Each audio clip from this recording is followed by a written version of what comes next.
Okay, now we're at the, where are we at? West Amana? This is, yeah, West Amana. We're in West Amana, and we're going to the blacksmith shop where Gerald works. And Gerald, he works full-time for the factory? He works for a Man-O-Made Tech. Man-O-Made Tech.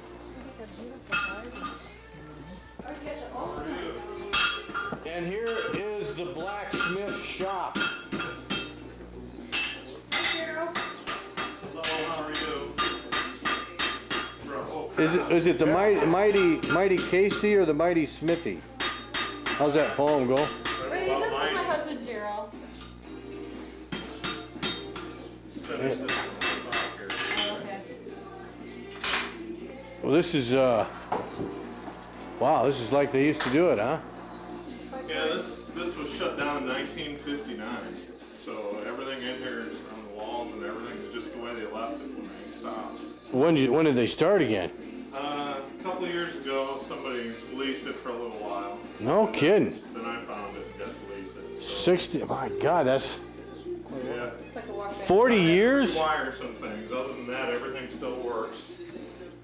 Same potbelly stove, the swage block. They made all their different shapes of their axles. And Is that big all made out of leather? yeah, Over your head? it's all been recovered. They said it took a cow for each one.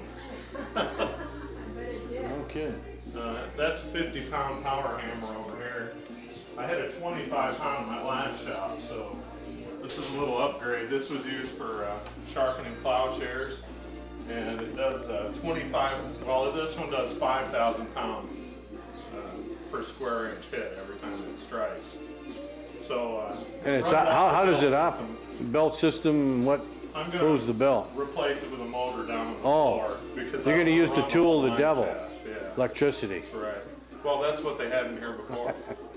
Only, if you look, they had an old-fashioned system that changed. It no longer exists. So I think that was like 360 or 320. So it was 3 legs of power. So they don't use that anymore. So the motors are no good.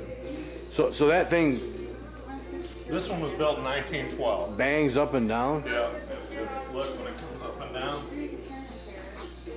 the hammer will come down and strike. Ah. The spring controls the hit. You push on this, as the belts are run, it engages the clutch, and then this rotates up and down.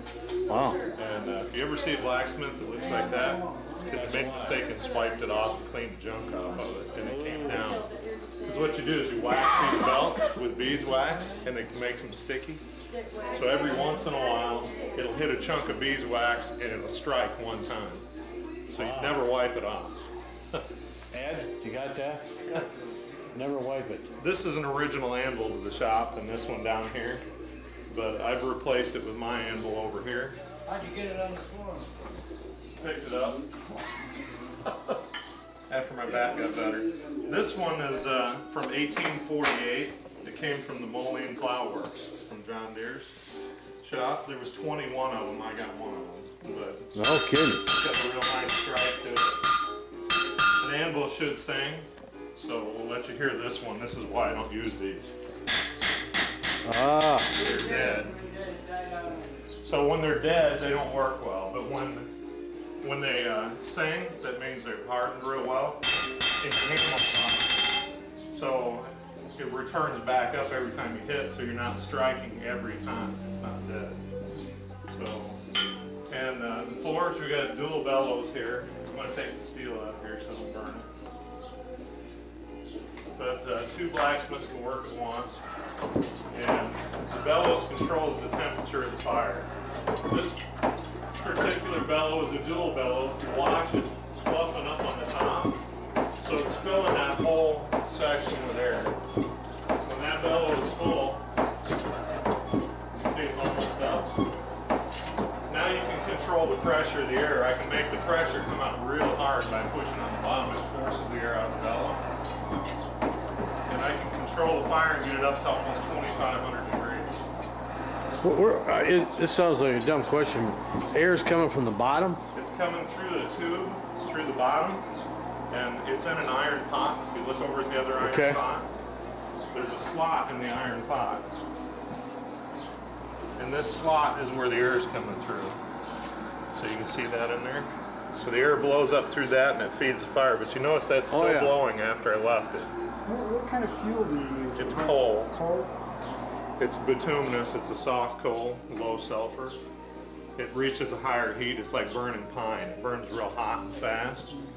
Whereas anthracite is a hard coal and it burns real slow and not at a high temperature. So they're used for different things. But once you've used it, you can see the coal's real hard.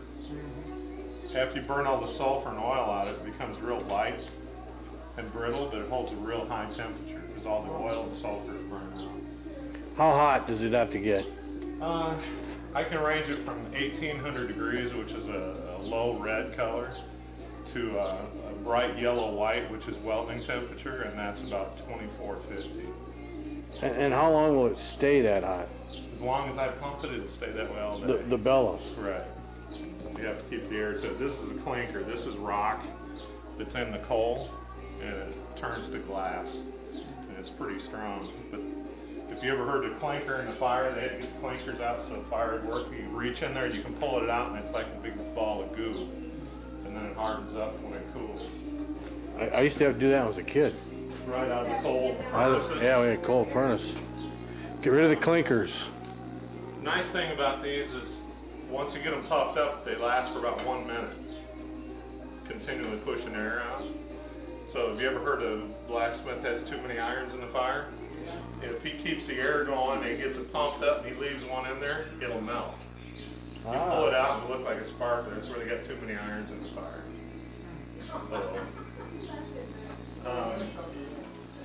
Strike when it's hot was what they used. When the iron's hot, you want to strike it. That's the best time.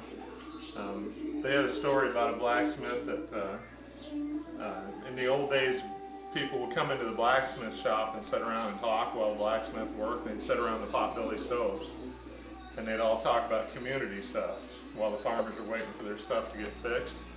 And a city guy walks in the door and they know he's from the city because he's dressed funny.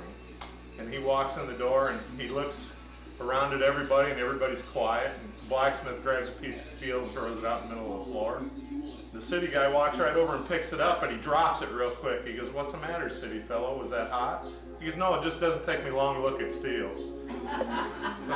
That's an old joke that's been around forever. This is a cone mandrel and this is for making rings.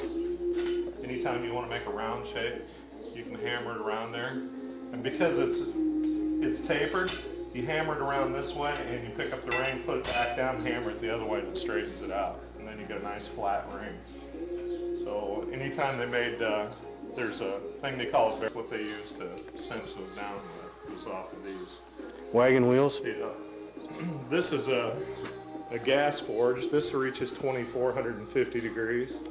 I built this one myself, and this is just for welding Damascus steel.